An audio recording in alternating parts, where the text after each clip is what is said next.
Hey guys, welcome to How to Zone. In this video, we're going to be talking about how to change your Wi-Fi password with your iPhone. So let's just get straight into the video, shall we? So first things first, what you need to do is you need to access your router setting. So in order to go ahead and do that, simply go ahead and open a Safari.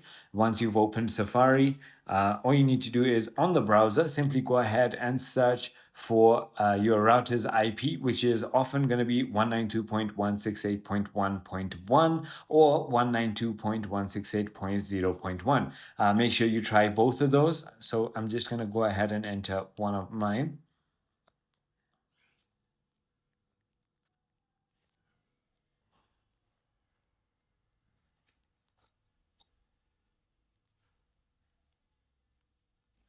Once you do that, you're going to be on a page just like this. All you need to do is simply go ahead and click on login and then enter your email or your username and your password. And then you can simply go ahead and change it through passwords. It is as simple as that.